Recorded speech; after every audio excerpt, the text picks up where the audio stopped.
Hello guys, आज हम लोग सीखेंगे कि अयोध्या का बुकलेट किस तरीके से बनाना है। ये आजकल बहुत ही फेमस चल रहा है क्योंकि यहाँ पर राम मंदिर का निर्माण हो रहा है और 22 जनवरी हमारे लिए एक बहुत ही खास दिन होने वाला है क्योंकि इस दिन रामलला की प्राण प्रतिष्ठा होगी। तो चलिए जान लेते हैं अयोध्या की कुछ जानकारियाँ क्रिएटिव वे से। उसके लिए एक बुकलेट बनाना है जिसकी फ्रंट पेज पर आप राम मंदिर बना सकते हो या आप अयोध्या के किसी भी घाट को दिखा सकते हो, आप जो चाहो। और सबसे पहले पेज पे तो आपको यही दिखाना होगा कि अयोध्या क्या है। तो उसमें मैंने लिखा है कि इसकी लोकेशन कहाँ है और ये राम भगवान को पूर्ण रूप से समर्पित है। तो ये सब जानकारियाँ इसमें बताई गई है। दूसरा कि अयोध्या में क्या क्या विकास हुआ, जिसमें सबसे पहले आता है रेलवे स्टेशन, जिसको अयोध्या धाम जंक्शन कहा जाता है। और इस 30 तारीख को जब मोदी जी व आनंदीबेन पटेल जी यहाँ पे आए हुए थे तो उन्होंने 6 वंदे भारत व 2 नई अमृत भारत ट्रेनों को हरी झंडी दिखाकर रवाना किया, अर्थात उनका उद्घाटन करवाया। दूसरा विकास महर्षि वाल्मीकि एयरपोर्ट का हुआ, जिसको पहले मर्यादा पुरुषोत्तम एयरपोर्ट के नाम से जाना जाता था। और आपको यहाँ पे बताया जा रहा है कि अयोध्या धाम जंक्शन जिसका विकास हुआ है उसकी पिक्चर कुछ इस तरीके से आई हुई है।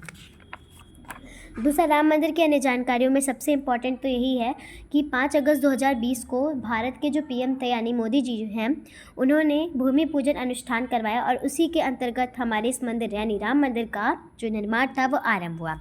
राम मंदिर के बारे में अगर हिस्ट्री में जाएँ तो यही है कि वर्ष 1528 में राम मंदिर को गिराकर बाबर ने बाबरी मस्जिद बनवा दिया था, पर 1992 में इस मस्जिद को हटाया गया। काफ़ी प्रयास हुए, मस्जिद को जब हटा दिया गया उसके बाद भी काफ़ी सुप्रीम कोर्ट तक लेकर बहुत सारी लड़ाइयाँ लड़ी और फिर 5 अगस्त 2020 को जाकर तय हुआ कि इस मंदिर का निर्माण होगा। देख लेते हैं कि राम मंदिर के विकास में सरकार की क्या क्या भूमिकाएं थी। जैसा कि हम सभी को पता है कि 22 अगस्त हमारे लिए खास दिन है क्योंकि इस दिन रामलला की प्राण प्रतिष्ठा होगी। तो उसके लिए बहुत सारे इवेंट्स होंगे जिसमें कुछ इम्पॉर्टेंट भूमिका निभाने वाली चीज़ें इस तरीके से हैं कि 22 जनवरी को राम मंदिर के लिए 108 फीट की अगरबत्ती आएगी जिसका वजन 3500 किलो होगा और यह गुजरात के वडोदरा से आएगी। यह 1.5 महीने तक जलेगी।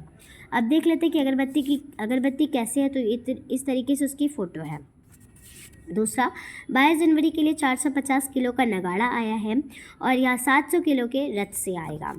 यह अहमदाबाद से आएगा और यह काफ़ी बड़ा व विशाल है। नगाड़ा कुछ इस तरीके से आप देख सकते हैं। दूसरा है आपका घंटी। तो इस घंटी पे बात की जा रही है तो ये 600 किलो की बताई जाती है और इस पर जय श्री राम लिखा गया है। यह घंटी उत्तर प्रदेश के ही जलेसर के एक परिवार की ओर से तैयार की गई है। घंटी की फ़ोटो कुछ इस तरीके से और इस पर किसी तरीके से जय श्री राम लिखा गया है। तो ये काफ़ी ईजी, आप इसको बना सकते हैं, इसमें ऐसे चिट डाल सकते हैं जो देखने में भी काफ़ी क्रिएटिव लग रहा है और काफ़ी नॉलेजेस भी इसके अंदर हम लोग लिख कर डाल सकते हैं। उसके बाद बात कर लेते हैं कि मोहन पांडे है कौन। तो ये गाज़ियाबाद के हैं और इन्होंने सामवेद की शिक्षा ली है। यही रहेंगे जो राम मंदिर के मुख्य पुजारी रहेंगे और ये 22 तारीख को अच्छी तरीके से सभी प्रकार के अनुष्ठानों को करेंगे। अन्य तथ्य में हमने लिखा है कि राम मंदिर को बनाने में, राम जन्मभूमि को बनाने में 1800 करोड़ तक की बजट लग गई है, ऐसा माना जा रहा है और यह बजट इसके आगे भी बढ़ सकती है। इस राम मंदिर के जो वास्तुकार हैं वो चंद्रकांत सोमपुरा हैं। और इसमें वही बात हमने दोबारा लिखी है कि 22 जनवरी को रामलला जी की प्राण प्रतिष्ठा होगी और जब प्राण प्रतिष्ठा होगी तो उस समय गर्भगृह में केवल 5 ही लोग होंगे। हमारे देश के प्रधानमंत्री मोदी जी, हमारे उत्तर प्रदेश के मुख्यमंत्री योगी जी और हमारे उत्तर प्रदेश के राज्यपाल आनंदीबेन पटेल जी, मोहन भागवत जो कि राम मंदिर के मुख्य पुजारी हैं और आचार्य जी रहेंगे। प्राण प्रतिष्ठा में आने वाले मेहमानों को मिलेगा अयोध्या दर्शन का प्रसाद। गीता पसने की है तैयारी। तो इस प्राण प्रतिष्ठा में बहुत सारे बड़े बड़े लोग भी आएंगे।